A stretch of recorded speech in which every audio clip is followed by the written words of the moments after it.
임신성 당뇨를 진단받은 사람들이 아기가 태어나서 신생아실에서 잘못될 확률이 그렇지 않은 애들보다 더 높아요. 산모들이 아기가 있다고 해서 무조건 탄수화물을 많이 먹는 게 맞는가? 우리가 막달 검사라고 해서 36주에 철분은 떨어지고 콜레스테롤, 키톤, 중성지방 엄청 올라가요. 그만큼 케톤과 중성지방과 콜레스테롤의 아이와 엄마의 요구량이 많다는 건가요? 그게 주식이라고 저는 생각해요.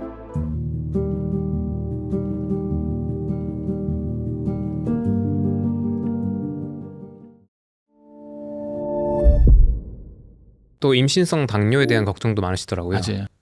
임신했을 때 살이 찌긴 하는데 원래 근데 이게 좀 많이 찌는 분들이 있긴 하더라고요. 그게 이제 사람마다 개인적인 차이가 있는데 저는 영양 공부 어떻게 먹어야 되는지 식습관 공부를 먼저 얘기를 할 수가 없어요. 엄마들한테는 할 수가 없다? 하기가 어려워요. 처음에 임신하고 나서 먹는 것부터 건드리면 네. 관계가 깨져요. 누구의 관계요? 의사와 엄마의 관계. 왜요? 아까 제가 그랬잖아요. 의사의 직업은 항상 판단하고 지적하는 거거든요. 근데 엄마는 지지받고 싶은데 남편도 지적하고 집에서 지적하고 눈치를 보고 왔는데 의사가 이제 자연출산에서 이제 제일 남편이 선생님 저거 지금 엄마 지금 살찌고 막 그 자기 붓고 지금 먹는 거 조절을 못하고 이제 막 입덧이 끝나서 막 좀 뭔가 좀 고민 뭘 먹어야 되는지 고민하는 가운데 어떻게든 좀 먹었는데 감시하는 자가 옆에 있고 병원에 딱 왔는데 갑자기 지적질이 막 들어오면 관계가 깨지죠. 다시는 그 병원 가고 싶어 하지 않습니다. 그래서 대부분 정말 많은 산부인과에 대부분이라고 해서 죄송한데 많은 산부인과 의사가 영양을 얘기를 해야 되는데 영양을 얘기하면 다 지적하게 돼 있거든요. 본인이 지금 밥을 해 먹지 않는데 해 먹을 수도 없고 그렇죠. 누가 해주지도 못하고 맞네. 주문하면 다 오는 세상에서 자기가 정말 자기 것에 장을 봐서 자기가 좀 신선한 재료로 이거 다 좋은 거 알아요. 근데 그거를 할 수 있는 상황이 아닌데 그걸 하라고 얘기하는 그 원칙을 얘기하기가 처음부터 되게 어렵다는 거죠. 때가 있어요. 그래서 처음에 운동 얘기하고 호흡 얘기하고 헬스 얘기하고 기형아 얘기하다가 25주의 혈당 검사가 거기에 배치된 것 같아요. 이 얘기를 하려고 그런 거예요. 진짜요? 그래서 그때 이제 임신성 당뇨 검사를 하잖아요. 그렇죠. 그러니까 당뇨가 아닌데 임신 때 특이하게 당뇨처럼 나타나는 인슐린 저항성이 있는 거예요. 이건 되게 자연스러운 인슐린 저항성 아닌가요? 맞습니다. 이게 인간이 살아가면서 보니까 그 아기 때, 성장기 때 막 많이 먹고 싶고 성장 많이 할 때 또는 임산부일 때도 사실 보면 어쩔 수 없이 우리가 성장을 좀 많이 해야 될 때 그럴 때는 오히려 그냥 자연스럽게 인슐린 저항성이 증가하지 않나 싶은데 그래서 제일 하기 쉬운 얘기가 뭐냐면 잘 드세요. 먹고 싶은 거 다 드세요. 그래야 엄마도 건강하고 애기도 건강합니다. 이 얘기 맞아요? 틀려요? 전 아니라고 생각하는데요. 그러니까 그렇게 되면 지적을 한다니까. 왜냐하면 25주의 혈당 검사에서 어떻게 나오든 간에 혈당 검사의 기본적인 방침이 뭐냐면 자기가 뭐 금식을 하거나 이런 조절을 안 해. 평상시 먹고 있는 상태에서 50g의 설탕을 주었을 때 1시간 뒤에 혈당 수치를 보는 거라 상당히 많은 수가 140 이상이 나와요. 네. 그 140 이상이 나오면 일단 선별 검사에서 양성인 거예요. 그러니까 이 당뇨 위험이 있다. 예, 위험이 있다라고 하는데 이거 양성이 나오면 대부분 나 임신성 당뇨다 이렇게 생각해. 이게 아까 얘기했던 위양성 상태예요.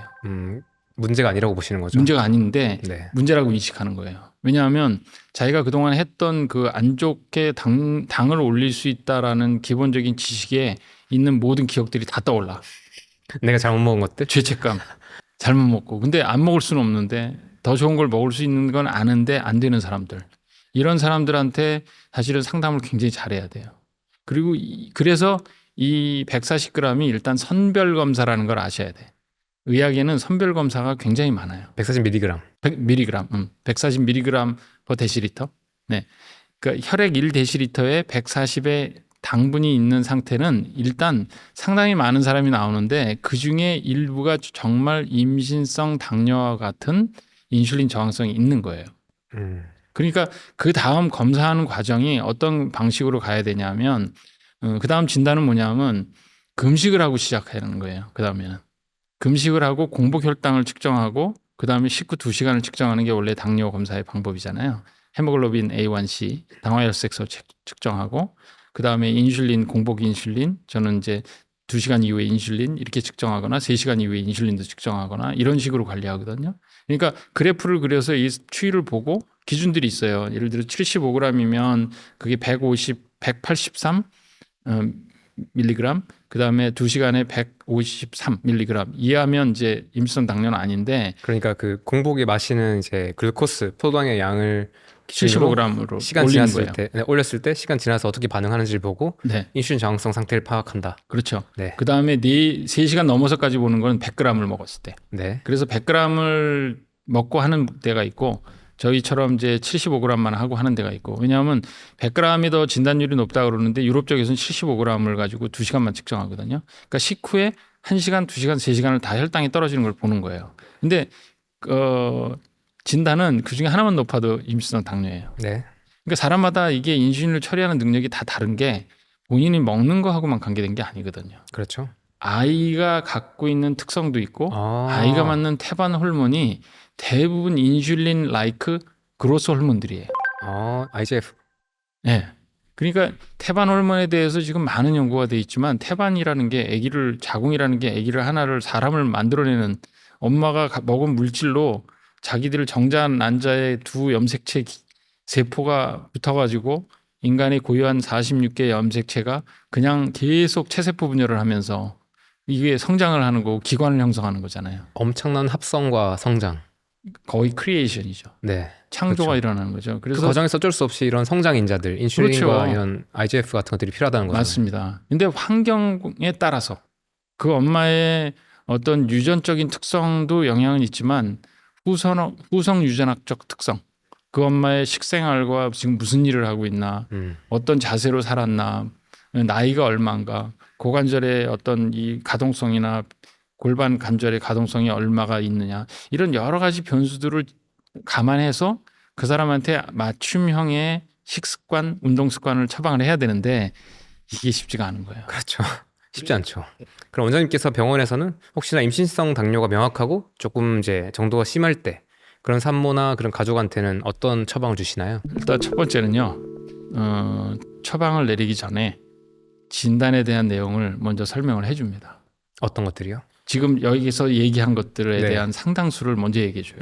네, 그게 필요할 것 임시성 같아요. 당뇨가 어떻게 진단된 거고 네. 이런 상태가 어떤 상태인데 앞으로 할 수 있는 것들의 선택을 줍니다. 그걸 위해서 제가 공부를 많이 했어야 돼요. 엄마를 설명하려면 제가 공부를 해야 돼. 그래서 겸님 사이트를 엄청 봤어요. 제 사이트를요? 네. 유튜브 채널이요? 유튜브 채널. 이거 지금 조엘 펄만이라는 그 선생님이 이 두뇌 음식이라는 책을 쓰셨는데 기저귀 밥상 말고 두뇌 음식에 뭐라고 나오냐면 10살 이전에 먹은 음식이 그 사람의 건강을 지배한다. 식생활을. 그게 저는 꽂혀 있었어요. 아주 오래전에. 그래가지고 계속 음식을 먹어서 몸을 바꿀 수 있다는 자연치유를 믿고 계속 갔기 때문에 그런 상황에 공부를 했는데 이제는 설명을 할 수 있는 단계가 된 거죠. 그러니까 선택을 줄 수가 있는 거예요. 이렇게 하실 수 있고 하는데 이렇게 하시겠습니까? 아니면 내과 선생님한테 컨설트 받고 필요하면 약 쓰고 조절해가면서 아기를 낳겠습니까? 그러면 제일 먼저 물어보는 게 엄마들이 임신성 당뇨가 왜 그렇게 위험해요? 이걸 물어보세요. 아니 당 조절 내가 지금 당뇨병도 아니라면서 왜 임신성 당뇨에 대해서 사람들이 이렇게 얘기하는지 모르시죠? 제일 중요한 건요. 아기의 성장에 관련된 문제만은 아니에요. 그 대사의 시스템이 아기한테 프로그래밍 되는 부분이 아기가 태어나서 임신성 당뇨를 진단받은 사람들이 아기가 태어나서 신생아실에서 잘못될 확률이 그렇지 않은 애들보다 더 높아요. 그래서 사실은 소아과 소아과의 연구자들이 왜 아기가 갑자기 무슨 감염도 아니고 건강했던 아기가 저렇게 비실비실하고 혈당이 다르고 왜 전해질 대사 조절이 안 되고 왜 갑자기 저렇게 폐에 호흡곤란이 생기고 이런 빈도가 높을까 조사하다 보니까 상당수가 엄마가 비만이었고 임신하고 식단 관리를 안 하고 그다음에 임신 중에 그래서 개발해낸 그 임신성 당뇨라는 카테고리가 생겼고 그 카테고리에서 140이 넘었다가 실제로 진단된 사람들이 실제 애가 위험할 확률이 더 높다라는 것 때문에 그게 이제 정형화된 진리가 돼서 산부인과 의사 선생님들한테 잘 관리해라라고 넘긴 거죠. 왜? 아기를 위해서. 그리고 두 번째 이유는 아기가 엄마가 그렇게 많이 먹지는 않았다고 그러는데 너무 쑥쑥 크는 거예요.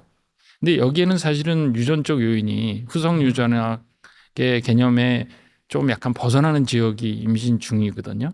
임신 중에 아빠의 몸집이나 유전자, 레이스, 종에 따라서 인종에 따라서 엄마보다는 부성 쪽에 따라서 아기 몸집이 좀 달라지고 성별이 아들이 또 딸보다 좀 더 커요. 네. 그러니까 이런 요인들에다가 엄마의 먹는 탄수화물과 당의 빈도와 양이 그 대사의 정도가 아기의 성장을 너무 크게 하는 거죠. 그것이 어떤 문화에서는 우리처럼 이렇게 먹을 게 탄수화물과 그 설밀라티 이게 많이 접할 수 있는 곳에선 더 위험한 거죠. 그러니까 미국 쪽에서나 이런 그 도심 쪽에서는 이런 관리, 병원에서는 더 철저히 하게 돼서 하는 게 출산의 자연 출산 실패율 때문에 그래요. 난산에 더 확률이 높아서. 그래서 이 두 가지 신생아 사망률을 높인다, 합병증을 높인다, 난산의 확률을 높인다가 이 산부인과 목적에는 둘 다 크게 위험한 거잖아요. 그러니까 혈당이 높은 사람, 비만에서 온 사람들은 선입관을 갖고 있는 경우가 많아요. 저도 그랬고 이런 사람들한테 이제 선택을 줘야 되는데 대부분 굉장히 힘든 진료가 아시겠지만 영양 관리, 식습관 관리, 생활 습관 관리죠.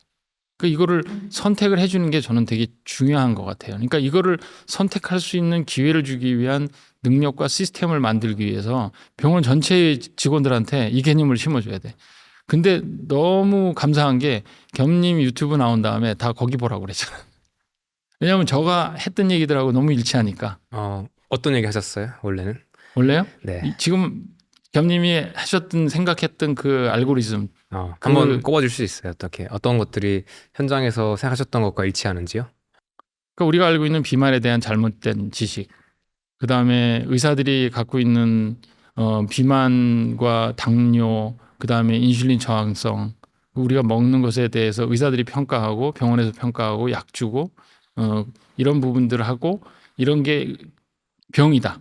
본인이 해결할 게 없다라고 하는 잘못된 이런 인식들, 잘못된 연구 결과의 해석들.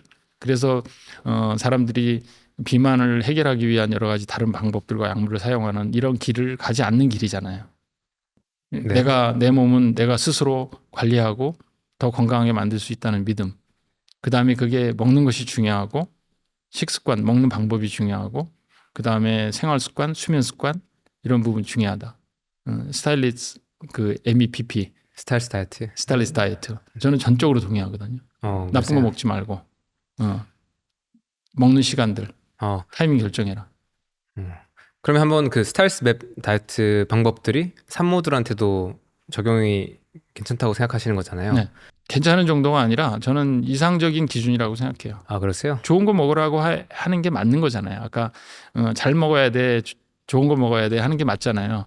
근데 그 구체적인 답을 제시할 수 있는 우리들이 산부인과 의사들이 영양학적인 그런 백그라운드나 또 이런 상담 방법이나 이런 관리들을 개발하거나 셋업하지 못했기 때문에 내과 전문의한테 보내는 걸로 우리가 치부를 했는데 그런 방법이었는데 그냥 운동해라, 잘 먹어라, 먹는 거 줄여라, 이렇게 그냥 지시하듯이 하는 그냥 한 센텐스나 두 센텐스로 전달해 주던 것들을 실천할 수 있는 어떤 그런 기준들을 마련해 준 거잖아요. 그리고 그 책 잘 정말 정리하셨잖아요. 그 영양에 대한 기본을 당신도 공부할 수 있다. 스타일스 맵 플레이북이요? 예, 그 책을 제가 꼭 처음에는 유튜브 보고 공부하고 책을 사서 또 이렇게 프로그램 본인이 할 수 있도록 브록처럼 만드신 거 그거 보여주어요. 제가 그걸 보여주고 이렇게 하시고 필요에 따라서 당신이 어떤 상황을 지금 하고 있는지를 먼저 평가부터 합시다. 여기서부터 시작을 해요. 그러면 병원 갈래요? 큰 병원 갈래요? 아니면 이거 해볼래요? 그러면 대부분 이거 하겠다고.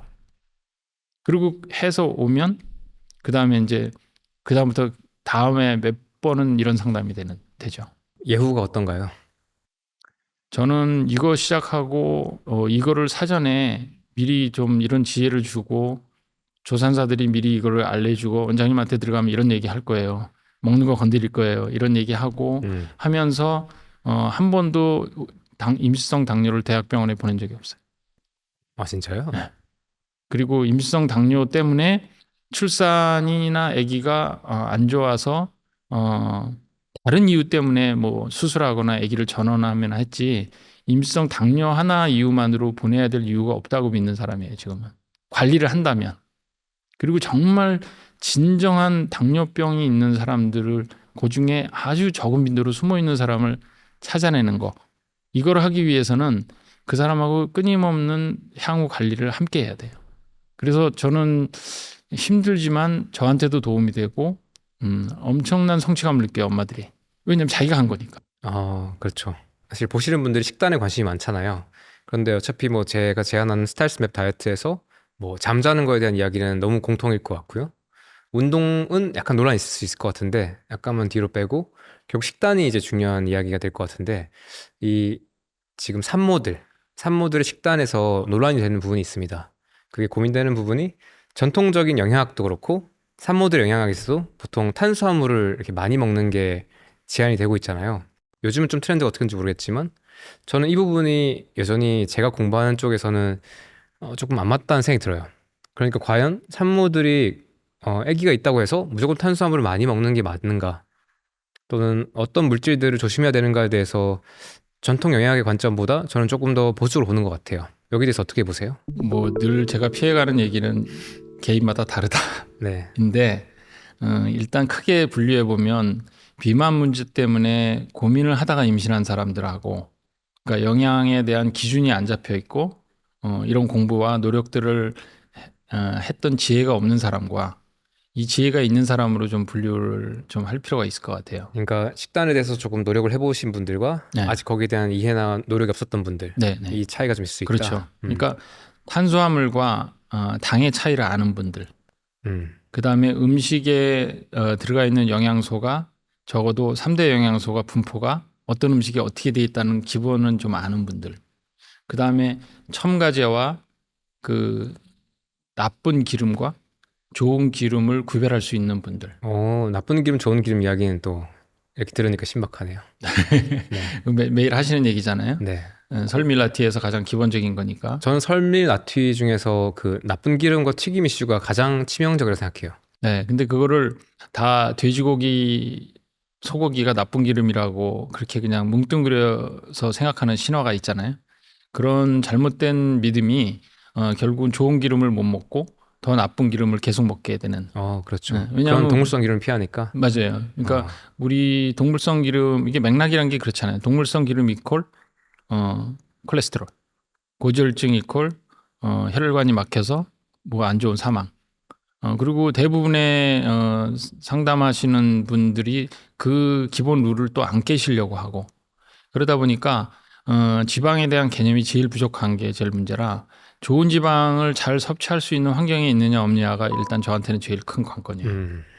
그러니까 두 가지로 분류를 할 수 있을 것 같아요. 제가 그 조한경 씨 채널을 꽤 그 환자혁명 읽고 나서 저하고 맥을 같이 하는구나 생각이 그러면서 참 좋았던 얘기가 뭐냐면 그 현미 채식과 저탄고지를 하는 그 두 가지 사이에서 왔다 갔다 하는 분들이 꽤 있을 것 같아요. 베지테리언하고. 근데 어쨌든 기본적으로 프로세스된 음식하고 가공돼서 첨가물이 들어간 음식하고 오염될 수 있는 음식과 신선한 음식을 구별할 수 있는 위생의 개념과 그런 조리에 대한 기본 개념을 있는 분들과 그렇지 않은 분들이 구별이 되는 것 같아요. 그러니까 그렇게 안 된 분들은 참 상당히 어렵죠.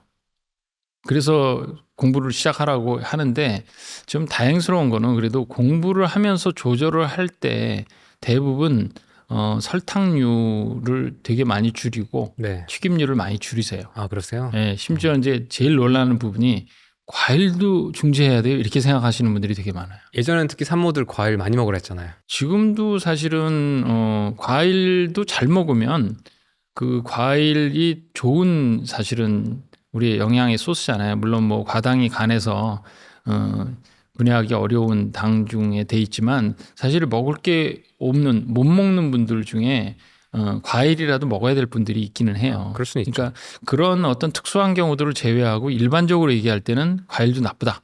왜? 당을 너무 높이는 것이 지금 문제가 되니까라고 얘기하면 이제 대량 난감인 분들이 많아요. 그럼 뭐 먹어야 돼요? 근데 거기서부터 시작하는 거죠. 이제 빼기하고 더하기를 잘하는 거죠. 네. 근데 이거를 그냥 빼기와 더하기. 말을 하는 걸로 그치면 안 되고요. 같이 해줘야 됩니다. 같이 해준다. 예. 누가 같이 해준다. 제가 이제 어떻게 하냐면 일주일마다 본래 4주 간격, 한 달 간격으로 예약을 주는데 네. 그런 분들은 일주일 간격으로 예약을 해요. 내원하신다는 거죠? 그렇죠. 아 진짜요? 저희는 항상 예약제로만 하고 있기 때문에 상담 시간을 늘리기 위해서 예약제로만 하는데 너무 자주 만나는 거 아니에요? 그래야 될 이유가 있어요.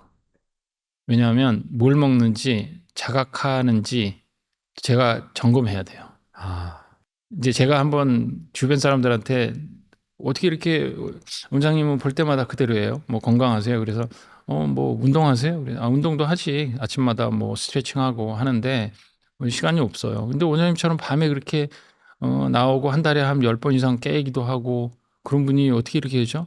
난 먹는 게 달라요. 라고 얘기를 하고 그러면 저도 좀 해주세요. 그러면 사진 찍어 오세요. 이렇게. 그게 굉장히 좋은 학습이에요. 저한테는. 드신 음식을 사진 찍어달라. 네. 그리고 그 사진을 찍은 거를 이제 한 폴더에다 모아가지고 찍는데 와, 이렇게 좋다, 이렇게 하면. 조건을 줘요. 입으로 들어가는 모든 걸 찍으세요. 실시간으로. 그 다음에 식단은 플레이트를 딱 정해가지고 이렇게 뭐 대충 뭐 무슨 회식 자리 이렇게 찍듯이 이렇게 찍지 말고 자기가 먹은 양을 딱 찍으세요. 그러면 사진을 잘 찍어 오세요. 잘 알려드리면. 그러면 이거 되게 귀찮은 일이거든요. 네. 그러면 상당수가 빠뜨리는 사람이 있고 일부러 제외시키는 분이 있고 의사 앞에 가져가야 되니까 네. 이런 과정에서 나쁜 음식은 좀 덜 들어 있겠죠 거기 사진에는. 이런 과정에서 자각을 하게 돼요. 제가 놀란 게 뭐냐면 영양 공부를 안 한 사람도 나쁜 음식과 좋은 음식을 구별해요. 그전에는 그냥 자각 없이 먹었다가 그렇죠. 이제는 누가 신경을 쓰니까 나도 알아차리게 되는 거네요. 저는 이거를 자기 식사의 의식화, 그렇죠. 깨어나는 과정이라고 생각하거든요. 전적으로 동의합니다. 네, 자기가 지금 점심 어제 뭐 먹었는지 기억 못하는 사람 되게 많아요. 그렇죠. 그리고 밥 먹을 때 집중 안 하고 꼭꼭 씹어서 제가 한 30번 이상 옛날에는 뭐 100번 씹어서 먹으라 하는 저기도 있어요. 저작권을 살리고 네. 뇌를 깨우고 꼭꼭 씹어서 다 으그러뜨려서 먹어라. 이렇게까지 얘기를 해야 영양이나 소화의 개념들을 다 설명을 했는데 근데 사진을 안 찍는 사람들은 그거를 안 하는데 사진을 찍으면 일단 해요. 자기가 뭘 먹었는지 아는 게 첫 번째. 알아채는 거. 그래놓고 그거를 일주일 뒤에 와서 다 이렇게 싹 봅니다. 그럼 저는 이렇게 쓱 보면 찝는 것은 딱 뺄 거 우선 찝어줘요. 어떤 걸 빼세요? 설밀라티. 그러면 짜증나요 원장님 그거 안 먹고 뭘 먹어요. 그러면 그게 나쁜 거다라고 하면서 거기서 설명이 들어가죠. 그 다음에 이제 더하기 얘기를 해줘요. 뭘 더 먹을지. 네. 근데 정말 재밌는 거는 정말 잘하는 엄마들이 있거든요. 네. 원래 잘하는 엄마들이 있어요. 근데 안타깝게도 임신성 당뇨가 나왔던 사람이에요. 근데 해보면 이거 어떻게 만들었어요 내가. 이거 뭐 예를 들어서 깜바스도 먹고 샐러드도 먹고 너무 맛있게 해오는 막 올리브유에 뭐 이미 경제에 올라선 분이야. 그다음에 뭐 내장육에서부터 고기에서부터 잘 먹는 사람이야. 근데 그런 분들한테는 한 달만 더 찍어주세요 사진을. 평생 찍어 제가 관리해 드릴게요. 그러면 그 엄마들을 찍은 사진을 이쪽에다 보여줘. 다른 산모들한테. 그렇게 해서 사실은 그것도 제가 의미가 있다.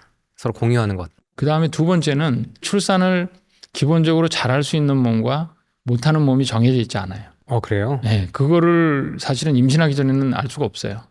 근데 제가 쭉 관찰을 해보면 자연주의 출산을 해보고 관리를 잘 하시는 분들은 정말 놀라운 게 뭐냐면 엄마가 출산할 만큼 엄청나게 건강해지는구나. 건강해진다고요? 예. 언제를 기준으로 건강해진다는 거예요? 임신 중에. 임신 중에 건강해진다고요? 보통 임신 중에 몸이 나빠진다라고 생각을 하잖아요. 나빠지면 안 된다는 것은 맞는 말이지만 나빠지진 않아요. 근데 건강해진다는 거죠. 정상적으로 먹고 운동하고 할 수 있는 삶을 영위하고 자기가 주도할 수 있는 사람들은 임신에 의해서 육체는 되게 건강해져요. 와, 이건 되게 신선한데요. 네, 안 먹을 수가 없어요. 왜냐하면 당 떨어지는 느낌이 중기 때부터 확 들거든요. 네. 그래서 사실은 혈당 검사를 하고 당만 먹지 않으려고 다른 음식을 먹어야 되니까. 단당류 얘기하시는 거죠? 네, 단당류나 뭐 실업류나 뭐 우선 정제된 당, 설탕류나 빵, 설밀라티 못 먹게 합니다. 왜냐하면 그것만 먹어서 엄마가 그런 걸 먹지 않아도 되는 몸으로 바뀌어요. 예를 들어서 제가 하나 예를 드릴게요. 네. 키톤 잘 아시죠? 키톤. 네. 그다음에 고지혈증의 콜레스테롤, 중성지방. 이런 또 그다음에 총단백. 이런 숫자가 임신 아닌 여성이 갖고 있는 기준이 우리가 정상치라고 본다면 건강검진했을 때 혈액 검사. 그렇죠. 이게 네. 정상 최저치와 최고치가 있잖아요. 네. 그러면 엄마는 이 안에 있어야 될 것 같죠. 어떤 정상 범위 안에. 근데 여기 있지 않아요. 굉장히 레인지가 넓어요. 아, 낮을 수도 있고 높을 수도 있고. 거의 콜레스테롤하고 중성지방은 거의 높아요. 키톤은 엄청나요. 애도 그렇고. 엄청 높다고요? 네. 아, 그리고 단백질은 적어요. 적어요? 네, 총단백이 6.4, 5, 3 이렇게 떨어져서 약간 부정이 오는 엄마가 말기에 가면 떨어져요. 우리가 막달 검사라고 해서 36주에 네. 총단백 간기능 검사라고 하는 12종, 그냥 크레아틴인치, 비유행 크레아틴인, 콜레스테롤, 그다음에 혈액 응고 검사, 빈혈 검사 이거 다 하는데 헤모글로빈은 떨어지고 콜레스테롤, 키톤, 중성지방 엄청 올라가요. 그만큼 케톤과 중성지방과 콜레스테롤의 그 아이와 엄마의 요구량이 많다는 건가요? 그게 주식이라고 저는 생각해요. 그래요? 네. 왜냐하면 아기의 간과 엄마의 간과 태반이 네. 협체를 해서 엄청난 호르몬과 대사 성장 호르몬과 그 다음에 대사 기능이 엄청 좋거든요. 그리고 지금 혈관을 만들고 신생혈관을 만들고 또 떨어져 가면서 파괴되고 새로운 구조물을 만들어야 되는 상황이잖아요. 콜레스테롤의 기능이 뭐죠? 스테로이드 전구체고. 그래서 키톤으로 뇌도 공급받고 다 살잖아요. 그렇기 때문에 엄마가 당분을 적게 먹어도 그 지방과 단백질의 흡수량이나 소화 기능이나 이런 부분들이 다 바뀌기 때문에 실제로 그게 늘어나는 거예요. 사실 우리 몸의 체성분을 보면 탄수화물은 0.5% 미만이고 나머지는 수분을 제외하고는 지질과 단백질이 대부분이잖아요. 또는 인과 같은 무기질들. 네.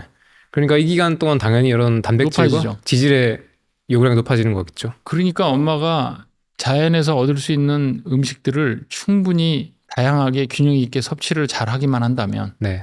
그러면 아기를 새로 만들면서 새로운 양이 만들 만큼 이상으로 들어오기만 한다면 둘 다 문제가 없고 이 과정에서 우리 콜레스테롤의 가장 중요한 기능이 혈관에 파괴된 부분에 어떤 만들 때 이렇게 땜빵하는 본드 같은 역할을 하는 거잖아요. 그래서 콜레스테롤이 많으면 뭐 호모시스테인 높은 사람들이 플레이트리 많은 코아귤레이션 붙어가지고 이게 이제 혈관벽을 두껍게 한다는 이런 이론이 있지만 엄마한테는 그렇게 적용 안 된다는 거죠. 그러니까 엄마는 고지혈증과 그런 중성지방이 높다라는 뜻이 뭐냐면 엄마의 몸이 이거는 제가 어떻게 알게 됐냐면 일본에 있는 의사가 이 키톤에 대한 연구를 하면서 엄마들의 연구를 되게 많이 했는데 이 키톤이 엄청나게 아기와 엄마한테 많은 게 당이 안 들어가도 실제 당의 역할을 하면서 사는 사람들인 거예요. 그러니까 엄마가 먹을 때 잘 먹어서 다 축적해 놓고 금식할 때도 살 수 있는 그렇죠. 과거의 기아 상태나 어려운 생존에 버틸 수 있는 게 그 콜레스테롤하고 중성지방하고 이런 엄마의 몸인 거죠. 그러니까 옛날의 산모들, 그러니까 수십 년, 수백만 년 동안 산모들은 이렇게 영양을 항상 먹을 수 없었잖아요. 그렇죠. 아무리 산모더라고 해도 지금 다 먹을 게 없는데 어떻게 그때 단식할 수밖에 없는 거고 그때 탄수화물 못 먹을 때는 당연히 자연스럽게 산모도 키토시스에 들어갈 수밖에 없는 거고 물론 그게 꼭 정답이란 건 아니겠지만 이제 이건 좀 사이드 얘기지만 사실은 그 나치 그때 전쟁 이후에 네. 그 연구 중에 그런 게 있잖아요. 더치 연구요. 더치 연구. 네. 그때 임산부들 연구한 거에 뭐 기형이나 문제 많았잖아요. 그렇죠. 근데 그런 상황에서도 생존해서 잘난 엄마들이 있다는 거. 물론 이제 극단적인 이제 기아는 이제 그렇죠. 위험하긴 하지만 그 상황에서 생존도 한다는 거죠. 그렇죠. 만약에 극단적인 기아 상태에 있으면 모체 자체가 사망을 하죠. 그러니까 엄마가 살아있을 어른이 살아있을 정도의 환경에 열악한 환경에서도 엄마는 살아남아야 되기 때문에 엄청난 건강한 방향으로 그 둘이 생존하기 위한 그런 환경을 스스로 버틸 수 있는 몸이 된다는 거죠. 그러니까 엄마가 약하다가 아니라 환경이 안 좋거나 열악하거나 기아와 오. 질병 이런 부분들에 대한 취약함 그런 어떤 우리가 그러잖아요. 설밀라티를 빼라는 이유는 위험 요인을 제거하는 거잖아요. 그러니까 오늘날 너무 많은 의료화 모든 게 충분한 상황에서 과연 이걸 더 하는 것이 중요한가? 그래서 부족하다고 엄마는 부족해, 엄마는 더 해줘야 되는 게 우리가 맞는 방법인가? 아니면 나쁜 것, 위험한 것들은 빼고 더하기를 더해야 되는 이런 지혜가 새로 필요한 세상이 아닌가? 모든 걸 지금 다 갖고 있잖아요. 네. 그걸 개별적으로 연구하는 것이 자연주의 출산의 한 가치와 방향이라고 저는 생각해요. 좋습니다. 원장님 생각하시기에 출산, 환경 앞으로 어떻게 바뀌었으면 좋겠나요? 제가 필요한 거를 얘기하면 우선적으로는 조산사 선생님들이 더 많이 배출이 되고 이 조산사 선생님들이 같이 산부인과 분만 현장에서 어느 병원이든 분만 전문 병원들 지금 23만 명 낳고 있는 현장에 다 참여하는 그런 계획이 세워졌으면 좋겠어요. 조선사도 함께하는. 네. 이 우리나라는 지금 병원과 또 의사 수와 사실은 분만병원에 자꾸 뭐 줄어든다, 출산이 줄어든다 하지만 아직도 열심히 정말 이 분야에서 일하고 계시는 산부인과 선생님들, 분만병원 운영하시는 분들 되게 많거든요. 대학병원에 특히 정말 문제 있는 사람들뿐만 아니라 문제 없는 대학병원에 오는 사람들까지 정말 다 케어해 주시는 산부인과 교수님들 너무 많고, 그러니까 인프라가 되게 좋아요. 그리고 지금 저출산 이런 문제 때문에 지금 어떤 재정이든 어느 방향으로 가야 될지 그런 부분들 논의가 많잖아요. 그러니까 네. 뭐든지 해줘, 애만 낳아 뭐 이런 분위기잖아요. 그때 지금 필요한 게 뭐냐면 저는 조산사 양성에 대한 부분이라는 거죠. 왜냐하면 산부인과 의사만 가지고는 지금 우리나라가 지금 거의 극에 왔다고 하지만 이런 제왕절개율과 이런 좋은 통계 데이터가 있지만 여기서 더 발전하는 것은 한계가 있지 않냐.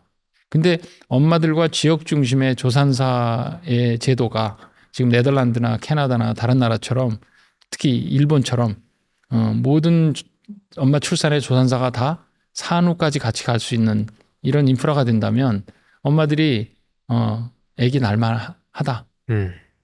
그리고 다산하는 사람들 저는 정말 케어하고 관리해야 된다. 다산. 네. 지금 제왕절개의 문제점 아까 얘기하다가 말았지만 정말 하고 싶었던 얘기가 뭐냐면 미국도 지금 연구하는 상과에서도 첫 출산의 제왕절개를 문제를 삼아요. 문제가 된다고요? 예, 왜냐하면 첫 출산의 제왕절개율이 높아지면 두 번째는 자동적으로 반복 제왕절개율이 높아지거든요. 우리나라 지금 초산모나 경산부의 제왕절개율이 거의 유사합니다.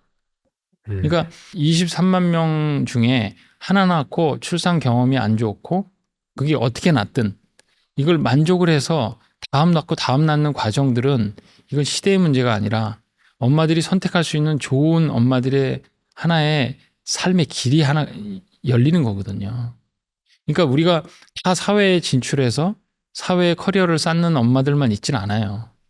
정말 가정에서 아기 낳고 키우고 그리고 여럿의 아기를 낳으면서 이 아이들 자라는 거 보면서 그런 가정을 이루고 싶어 하는 사람들 굉장히 많아요.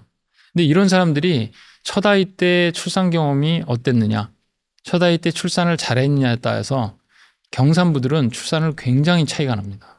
통계적으로 보면 첫 아기 자연 출산한 사람들은 제가 이렇게 얘기하죠. 자연주의 출산의 최대 단점이 있는데 그게 뭐냐? 그러면 둘째 엄마한테 제가 이렇게 얘기하면 뭐예요? 그래. 다 좋은 거 아니에요? 자연주의 출산 아니에요. 출산을 멈출 수가 없어요. 다산을 한다. 네. 왜냐하면 아기 낳고 모유 수유했는데 1년 지나서 너무 이뻐. 그리고 남편하고 같이 협력을 했기 때문에 이 남편이 엄마에 대해서 너무 지지하고 뭐 하는 걸 이해해.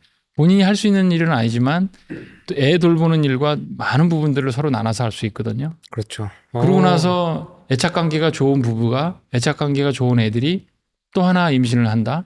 이게 우리 옛말에 이런 게 있습니다. 태가 열렸다. 하나 아기를 낳잖아요. 두 번째 아기 낳기 쉬워집니다. 우리 상당히 많은 경우에 주위에서 들어보셨겠지만 첫 아기를 난임 클리닉에서 배란 유도하고 과배란 시키고 시험관하게 했던 분도 둘째 아기를 자연 임신한 사람 굉장히 많아요. 그 다음에 우리가 갖고 있는 의학 체계에 내에서 난임 불임이라고 진단한 사람 중에 포기하고 집에 갔다 자연 임신한 사람도 많아요. 그러니까 뭐 저는 지금 난임의 문제를 얘기하려는 게 아니라 우리가 몸이 스스로 하는 일, 임신하고 출산하는 일을 우리가 잘 모르고 있다는 거야, 아직 현대의학이. 아, 현대의학이. 예. 그런데 그 정말 임신하고 싶고 한 분들이 아기를 낳고 잘 낳고 하는 이런 걸 보호하는 분위기로 간다면 자살하는 사람들이 늘어나잖아요. 그러면 그들의 스토리들은 정말 놀라운 게 많아요. 우리 어렸을 때는 너무 들었던 얘기들이 요즘에는 너무 희귀하고 귀한 얘기가 돼버렸어요. 그런데 그건 시대가 바뀌어도 같아요. 가족 안에서 형제가 많아지고 그 가족의 고유한 출산 문화, 사랑의 문화, 소통의 문화가 자연 출산으로 생기는 거는 이거는 아무도 싫어할 이유가 없어요. 그걸 경험한 사람들은 멈출 수가 없다는 거죠. 그런 사람들이 주변에 늘어나야 우리나라 출산 문화가 출산율이 좋아지고 이렇게 됩니다. 와, 제가 지금 드는 생각이 하나 있는데요. 결국에는 말씀하시는 거의 본질은 우리가 지금 뭐 출산율 떨어진다, 애 안 한다 하는데 결국에는 인간이 결국에는 어떤 경험이 만족스러우면 좋으면 또 하게 되잖아요. 그렇죠. 그러니까 우리가 근데 만약에 첫 출산의 경험이 지금처럼 뭐랄까 좋지 않으면 너무 좀 공포와 충격이거나 산모가 몸이 안 좋아지거나 예를 들면 뭐 산후풍 같은 것들이 오거나 우울증이 오거나 아니면 뭐 남편과의 겪었던 그 단절감 혹시 그런 경험이 안 좋아버리면 사실 이후에 출산하는 게 당연히 다 일어날 수밖에 없지. 맞아요. 또 저희가 앞서 살짝 얘기했던 것처럼 첫 애가 건강하지 않으면 둘째를 낳는 게 많이 주저될 것 같아요. 그런데 우리가 아까 얘기했던 것처럼 그 질식분만으로 건강하게 나왔을 때 미생물이나 다양한 건강상 이점이 있을 수 있다. 그렇기 때문에 어쩌면 첫 애 건강 자체도 되게 이후에 둘째 이런 출산의 어떤 결정에 되게 중요할 것 같아요. 맞습니다. 그래서 결국 좋은 경험, 긍정적 경험을 할 수 있는 게 무엇인가에 맞춰서 볼 수 있을 것 같아요. 우리가 선택과 집중을 해야 될 때인 것 같아요. 지금 많은 여성들이 사회의 커리어로 나가는 선택들을 많이 하는 세상이 됐잖아요. 그리고 그걸 선택을 할 때 선택이라는 거는 그렇지 않은 옵션도 검토해 봐야 되는 거잖아요. 그러니까 본인이 나 출산할 거야, 결혼할 거야 결정하지 않은 사람 중에도 상당수가 애를 낳는 사람이 많은 게 오늘날 노산의 이유거든요. 왜냐하면 커리어를 쌓거나 아니면 시기를 놓쳤거나 분위기가 그래서 늦게 했다 하더라도 아기를 잘 낳을 수 있는 방법들이 있어요. 네. 물론 자기가 젊었을 때에 비해서는 좀 어려운 부분이 있겠지만 자연주의 출산이 그런 부분들을 도와주거든요. 지금 있는 현재 상태에서 더 기능적으로 원래 갖고 있는 기능을 더 활성화시킬 수 있는 내재된 기능을 더 업할 수 있는 방법들을 찾는 게 자연주의 출산이거든요. 그러니까 훨씬 의료 개입을 안 하려는 게 아니라 적게 할 수 있는 사람은 고위험군 경계성에 있는 사람도 저위험군으로 만들어서 잘 낳게 해줄 수 있어야 되거든요. 근데 그런 출산을 하려는 이런 어중간한 애매해 있는 사람들이 있어요. 이 사람들한테 저는 선택하고 집중했으면 좋겠어요. 이게 전체적인 숫자만 보는 것, 아까 제가 양보다 질이다라고 말씀드린 게 그거거든요. 그러니까 그냥 출산 얼마나 나왔냐가 중요한 게 아니고 네. 지금 많은 재원이 있고 많은 사회적 합의가 있다면 출산을 잘 하려고 하는 사람들을 어떻게 끄집어내서 이 사람들을 어떻게 그들이 요구하는 방법대로 찾아줄 거냐 하는 게 자연주의 출산의 신념과 가치인 거거든요. 네. 이걸 뭐 의료 개입을 하지 말자, 하자, 제왕절개면 안 좋다, 뭐 밑으로 나요 다 좋다 이런 쪽으로 빠지면 안 되는 거예요. 그러니까 출산에 대해서 경험을 해보지 못한 여성, 잠재적으로 자기가 출산을 통해서 이것도 엄마의 역할이 뭐 이걸 비교할 일은 아니지만 엄청난 나의 삶의 중요한 커리어가 될 수 있다는 가치를 느끼는 거는 가족적으로 전통적으로나 사회적으로 느끼기 전에는 어려운데 우리가 이런 가치를 지금 보존을 자꾸 못하는 사회가 됐고 그것이 대표적으로 나타나는 현상이 저산사가 감소하는 현상이라고 저는 보는 거죠. 그래서 이런 자연주의 출산 얘기들을 좀 더 긍정적으로 자꾸 더 알릴 수 있는 그리고 산부인과 전문의나 또는 많은 지금 현재 면허를 갖고 있는 조산사들 되게 많거든요. 그러니까 이런 사람들과 함께 같이 교육하고 공유하는 제가 경험했던 이런 컨텐츠들을 쉐어할 수 있는 이런 기회들이 더 많이 생겼으면 좋겠어요. 저희 홈 산부인과 전문의 정환 원장님한테 이 출산에 관련된 지혜들 많이 배워봤습니다. 혹시나 이미 아이를 낳았다면 뭐 굳이 자연주의 출산을 안 했거나 혹시나 다른 방식을 했다고 해도 너무 죄책감 가질 건 없는 것 같아요. 그리고 우리가 이 공동체가 사회가 조금 더 건강하게 나아갈 때 앞으로 더 어떻게 할까에 대한 고민들을 같이 나누는 방향이니까 여러분께서 혹시나 나누고 싶은 이런 이야기들 있으시면 댓글로 나눠주시거나 또 관련해서 더 궁금하신 게 있다면 댓글로 남겨주시면 좋을 것 같습니다. 이 주제에 대해서는 여기까지 하고 또 다음 주제로 넘어가 보겠습니다. 고맙습니다.